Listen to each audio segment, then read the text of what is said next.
at some point you're going to be able to refinance at a lower interest rate.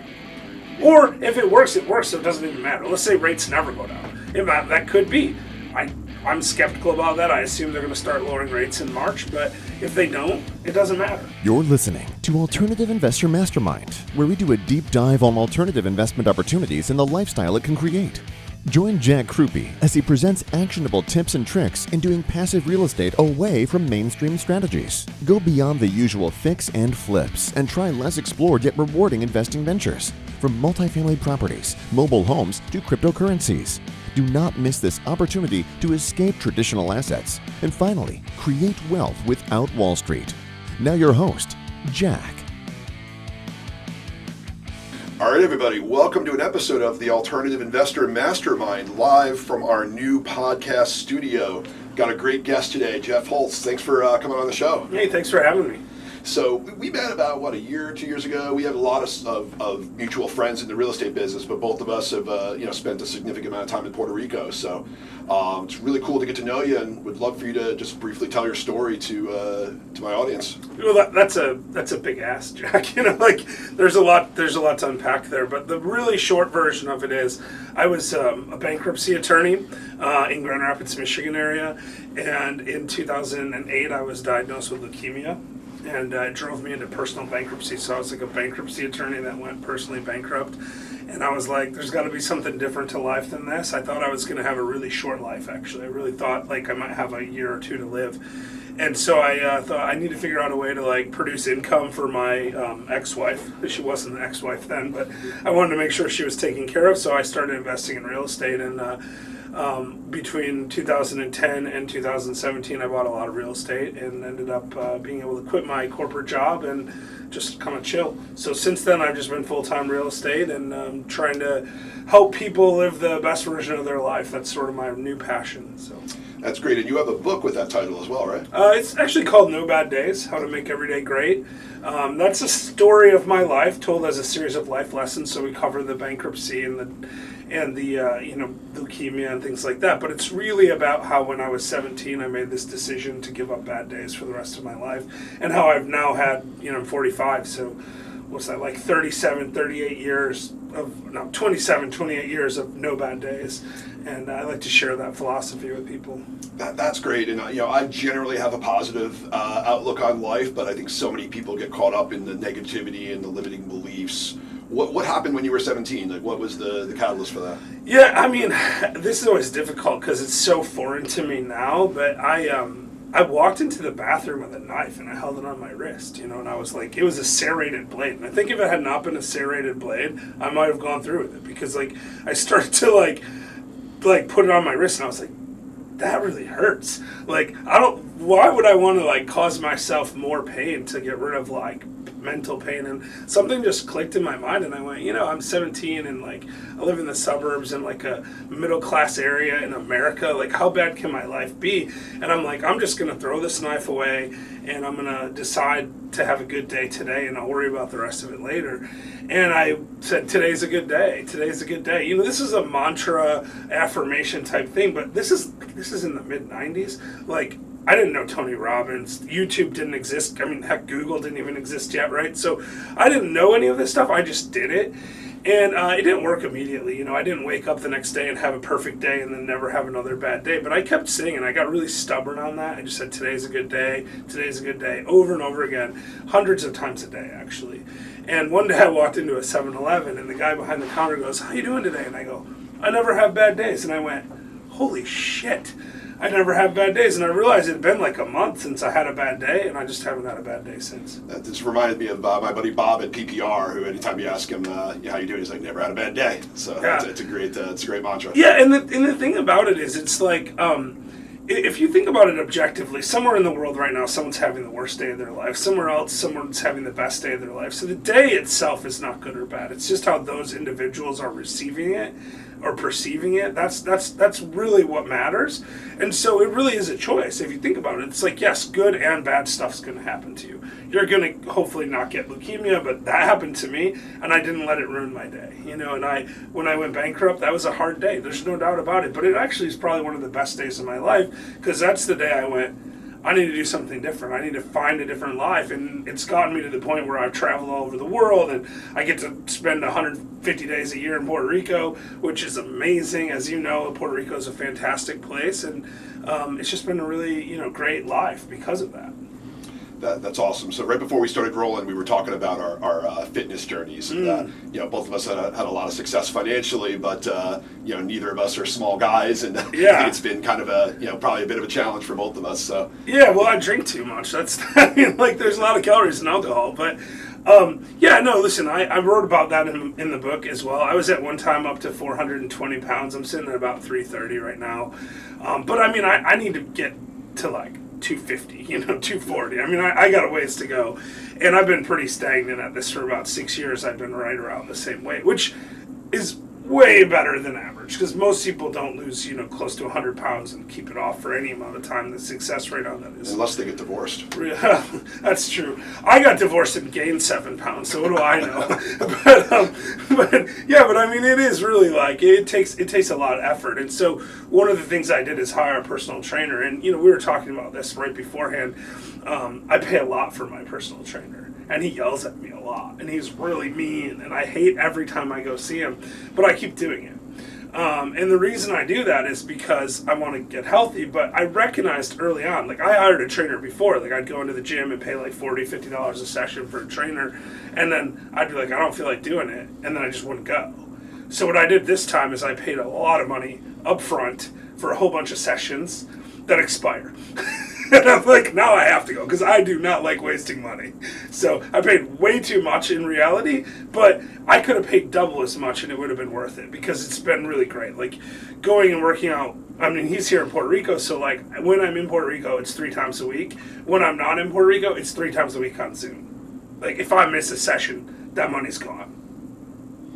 That's great. I've done bets with my friends that have worked relatively well. And it's a bit of a roller coaster. I lost 60 pounds during COVID, and over about 2.5 years, once the world opened up, I just started traveling again. What gets me is the travel too. And I now only in the last few months, because I have this expensive trainer situation going on. It's it's kind of like giving up.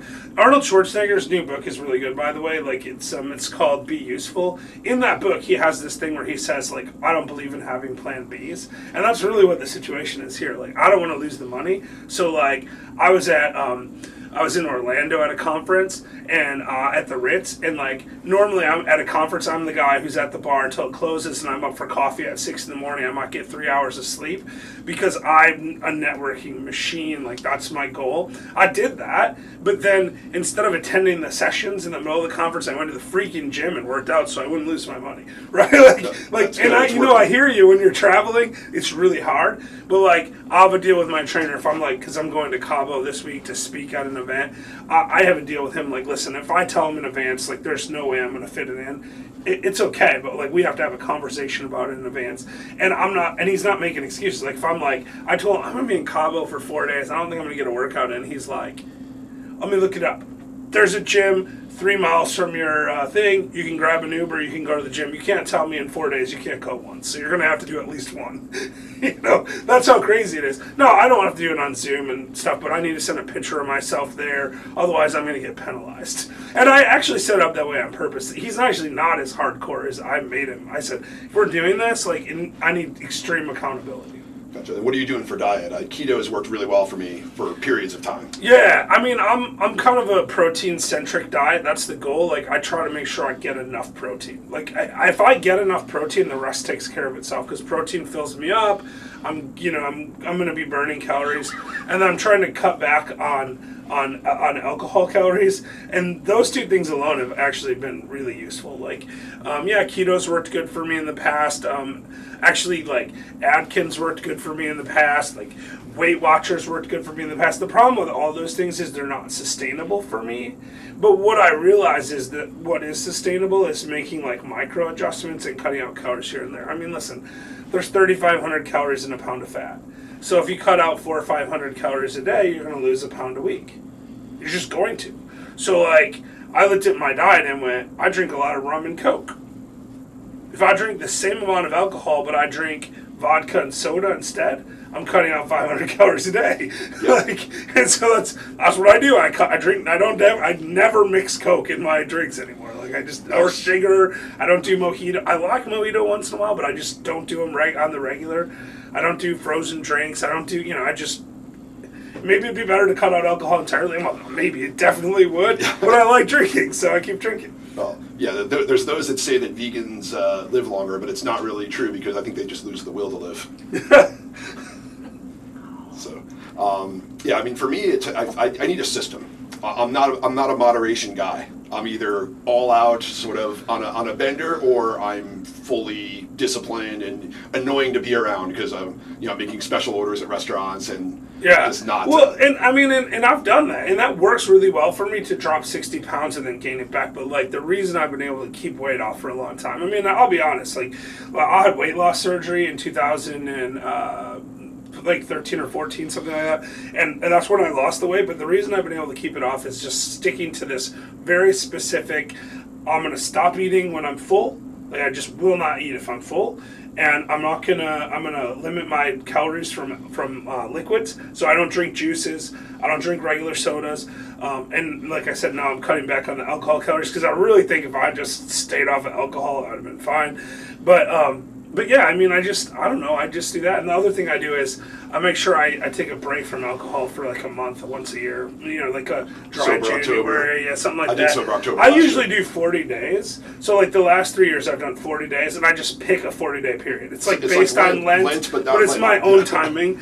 But this year I'm actually doing 100 days. Not in a row. I'm just gonna do 100 sober days. So I create a spreadsheet because I'm a weirdo and I'm tracking my days. I'm gonna do 100 workouts, 100 sober days, and I love simplicity in goals. So I call it my 100 goal. So it's 100 workouts, 100 sober days, and I have this list I call my 100 list. It's like a life list. It's sort of like a bucket list, but different. And it's just 100 things I want to do. And every time I cross something off, I put something new on. So I also have a goal to do one of those every month for the year. That's great. I've been following Bert Kreischer. I love his podcast, and he's another guy who likes to party a bit, but it's been on a health kick lately. And they're doing a 5K by May where they're recruiting a bunch of other comics and celebrities to train and run a 5K. I don't know where they're going to do it, but it might be fun to play along with that. In 2019, I did a 10K. I will never do another race again after that. My knee was screwed up for months after that. I did it. I'm happy I did it once. And it was when I was training for Mount Kilimanjaro, because I climbed Mount Kilimanjaro in February of 2020. For people who don't know, that's the highest mountain in Africa. It's 19,000 feet high. It took 8 days. It was a great experience, but and that's another thing that I think is a real tip when it comes to health stuff, is you have to have some kind of goal in the future to keep you motivated. Otherwise, it's really easy to quit. So I worked out a lot more when I was getting ready to climb Kilimanjaro. How much weight did you lose on that? I really was right around the same weight I am now then. But, I mean, I was up a little bit. I think I was around 340, 345, and I got down to about 325 before I climbed. I think I lost about 7 or 8 pounds on the mountain, but I gained it back before I came back because I spent the whole month in Africa. So then after I climbed the mountain, I was going on safari and drinking again and stuff like that. And so I can't verify the exact weight loss on the mountain. But that goal of wanting to summit was a motivator to keep me focused. And so that's another thing I've done recently is I've put a deadline on walking the Camino de Santiago, which is a 700-mile trail across rural Spain from the French border to Santiago, Spain. It's like a Catholic pilgrimage. I'm not Catholic, but I like the idea of the... I think there's a movie about that. I think there was a Martin Sheen movie. Yeah, it's called The Way, yeah. I just watched it the other day because I never watched it, and I was I should probably watch it if I'm going to do the Santiago. I get inspired by books and movies and things like that. So, I read Michael Crichton's autobiography. That's what got me thinking I wanted to climb Kilimanjaro. That's what got me scuba diving, because I was that sounds cool. I need to do that. And what happened with Santiago is I read a book by this Dutch comedian, and I just happened to pick it up randomly at a used bookstore about his hike on the Santiago, and it just got stuck in my head. That was probably 10 years ago. I thought I got to eventually get around to doing it. So, and look, this is another 3 goals of mine, right? I want to get healthier. I want to work on my Spanish, and I want to work on my spirituality. Like I want to refocus on my belief structure, and so like spending this time like walking to Santiago, like walking 20 kilometers a day, that's gonna help me get healthy for sure. Walking in rural Spain is gonna help me with my Spanish because my Spanish is muy poquito, but it's getting there. Like I've really been motivated to do my Spanish practice because I know I'm gonna need to be able to speak some more Spanish if I'm going to be walking in rural Spain, and then of course having like a 30 to 40 day period of time to just reflect on your life, and like a lot of time walking on your own, disconnected from technology, staying in albergues, which is kind of like a hostel for pilgrims, and then of course to fully immerse yourself in that experience, you're going to do like the Catholic masses and things like that, because like there's all of these like holy and religious sites along the way, and I actually really love holy sites.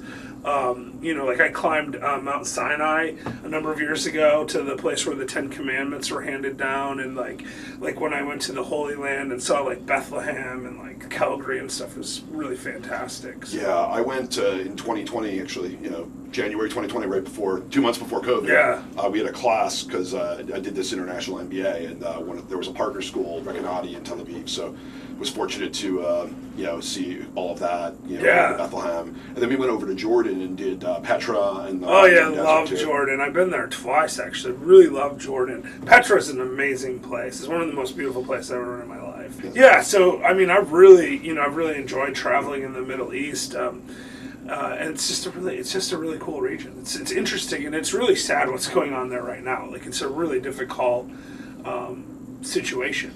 But my experience with Israelis, with Palestinians, with Egyptians, with Jordanians is they're all just so nice. Like if they could just figure out how to get along with each other, like because I didn't feel any animosity from anybody I met. Yeah, once you get down to the people level, usually people get along. It's unfortunately just like it's really tough. Governments and just the.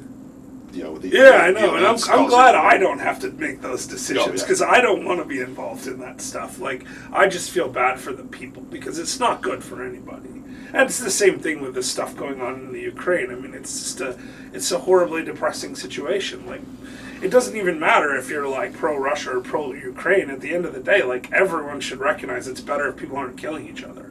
Like, it's just not good. Absolutely. Let's pivot back to real estate a little bit. All this travel, all this flexibility, comes from your decision to get into real estate. What type of real estate are you doing right now? What are you spending your time on when you're actually investing? I mean, the last year we didn't really do a whole lot. It's been kind of a choppy market, and unfortunately I bought a lot of real estate in the years leading up to this last year, so it wasn't that big of a deal. So we have mid-sized multifamily primarily. We've got about 300 units of like 20 to 50 unit buildings, stuff like that. Some of that we've done through some syndications, really small ones. Maybe it's $1 million raise or something like that. But a lot of it we've just done in small like joint venture type partnerships, or even really like I have one partner that the two of us together own a lot of stuff just like 50-50. So we've been doing that. Like we started out with single family houses. We're flipping houses in 2011, 12, and taking that revenue and buying 1 or 2 houses out of every couple of flips and keeping it. And then we just kept doing that. We had about 50 single family houses, and then we started selling those and 1031ing into apartment buildings. And then recently I bought a retail shopping center, like 30,000 square foot with 4 or 5 tenants in it. And then we bought an industrial building, so it's like an 80,000 square foot industrial building. I like that light industrial. I feel like in this market there's a labor shortage, so all the HVAC contractors, electricians, all the trades seem really, really busy, and that's good well, our tenant is a automobile parts manufacturer, single tenant, triple net lease, multi-year, credit rated tenant, and we still cash flow honestly, we bought the building right. That helps, obviously, but we bought it a year ago. I think a year and a half ago now, and we cash flow pretty close to like 12% cash on cash return, plus you got amortization gain, plus I think the building's worth a lot more than we paid, so it's a really nice little source of revenue. That's great. Did you buy that right before interest rates moved? Yeah, we locked in at like 3.4%, so it's like really like right on the low point. The same with my retail shopping center, that was locked in at like 3.35. Although they're both 5-year fixed rates, so like, I mean, there's going to be a point where we're going to have to reassess, but fortunately they both cash flow enough, that's not a real problem. What was your thesis on the retail building? I know a lot of people might be scared off with retail right now with just yeah, I mean, so I would be careful with some retail buildings, but so this building has a Family Dollar in it, and I don't think Family Dollar. I mean, the people that shop at Family Dollar aren't going to buy their groceries from like Walmart delivers or something like that, right? Like, so they're not in direct competition. There's definitely some pressure on that, but it's a really high volume Family Dollar. I did my own study of traffic counts by watching it. I drive by every day. Oh, look, there's a lot of cars there. That's before I bought it. Like, so that helped because it was in an area I was familiar with. But there's also like a karate dojo in there, and there's like a specialty retail, but it's a really small space. It's like they do like games, like like your Settlers of Catan type stuff, but they host game nights and stuff. And I don't feel like you might buy the game on Amazon, but if you're going to a local game store and hanging out, you're going to end up buying stuff there. So I felt really good about that one. And then there's like a yoga studio in there, and you just can't outsource like karate and yoga and stuff. And there's also a church in there. And like that's another thing. Like, yes, you can do Zoom-based church, but like people like to go and like go to their church. So, and that was a big. That church is actually like it's a church with like a whole bunch of different locations, like all around the U.S. and it caters to a very specific niche. And as a result of that, like they're like an urban like. Minority community, like mostly, I think most of their stuff is in Spanish, but these are in like, communities with like Spanish language populations that are underserved. And so I really felt like they were a really solid credit risk too. And since I bought the building, they've actually taken over. There was a doctor's office in there that closed. They actually took that space over and expanded. So they've been a really great tenant too. So I just kind of felt like it was really stable. Yeah, that makes a lot of sense. What's your outlook on real estate going forward over the next year or two?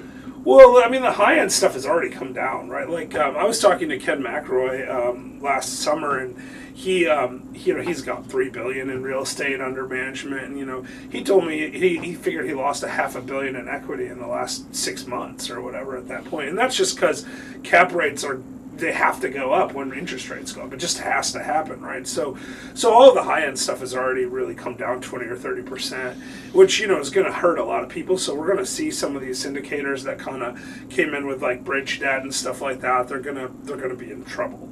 But I don't think it's going to impact like local housing markets that much because there's still a huge shortage of housing units. Like we have somewhere between 4 and 5 million shortage of units, residential housing units in the U.S. And COVID has actually accelerated that, like because people stopped building new stuff for a while, and then the supply chain was broke for a while. So all of the like normal new inventory is delayed. And yeah, it's starting to come online now, but you had net inbound immigration, you had population growth, you also have a baby boom from COVID. It's like people aren't really talking about that, but people just sat around their houses, didn't have anything to do, so they had more sex and they had more babies, right? Like it's just a thing. Like so population's increasing a little bit faster than normal, and the increase in supply is slower than normal. So we have like incredibly low supply, and demand has been low because of economic pressures and stuff, but like it's still there.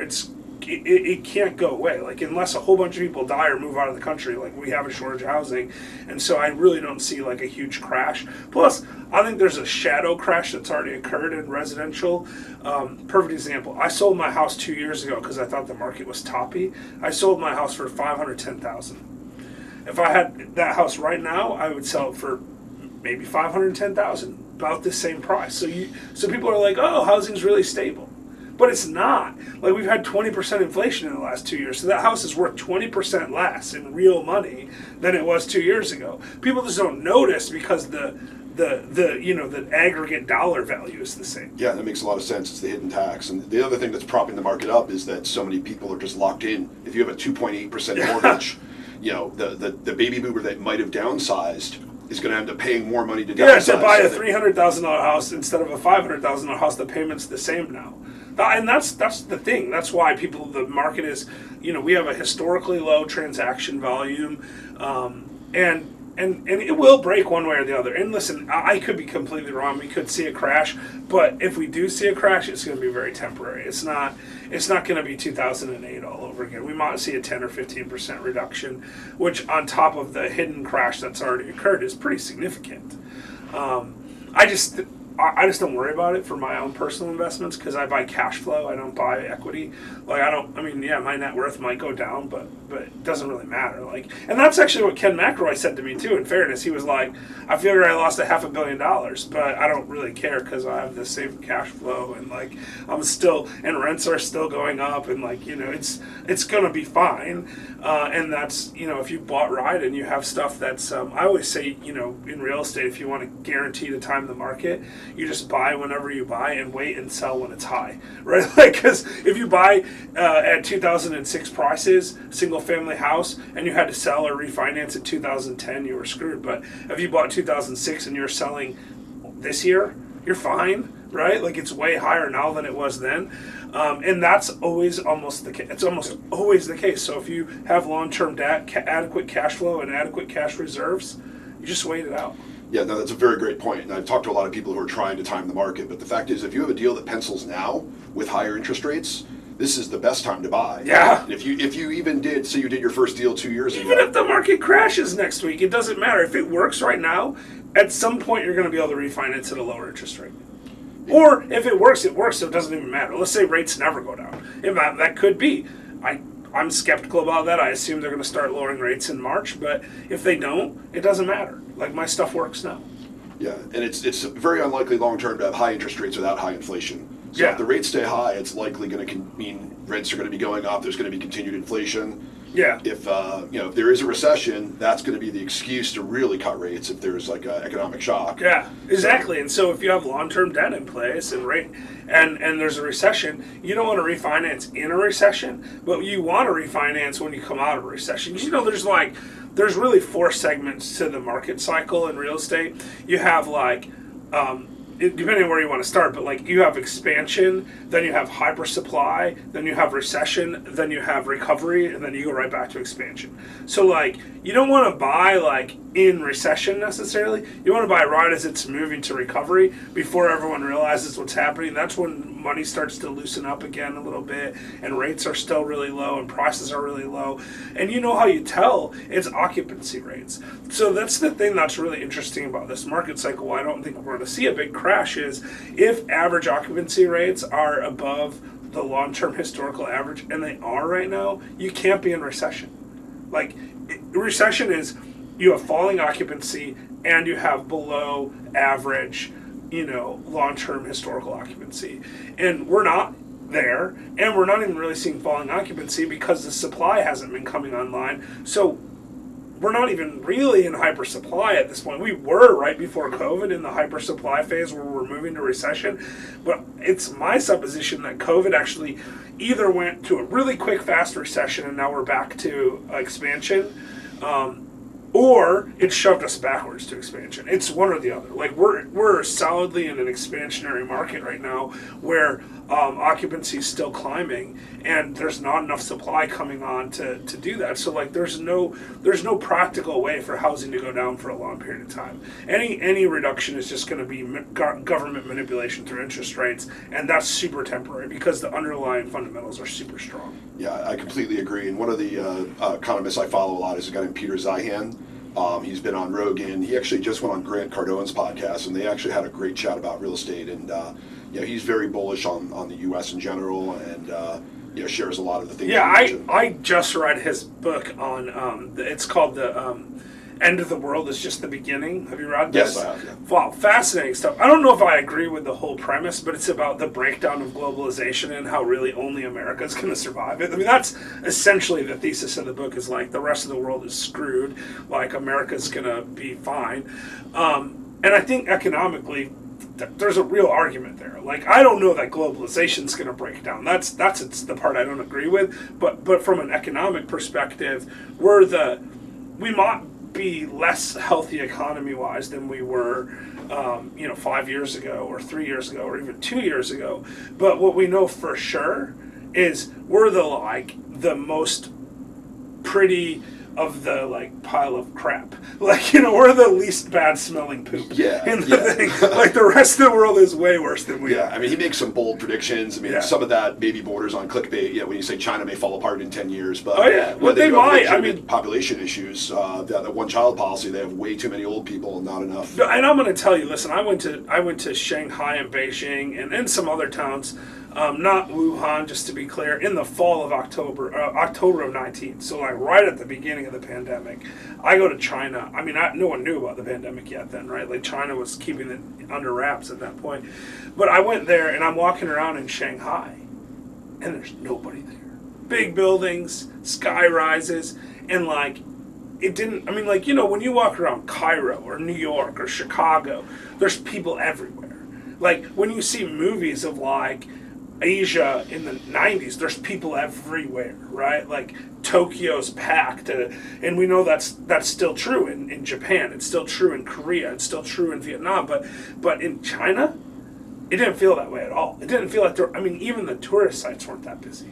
There just wasn't much going on. It felt weirdly like there was a propped up, beautiful facade. I felt like I was in a Universal Studios set for what China should look like.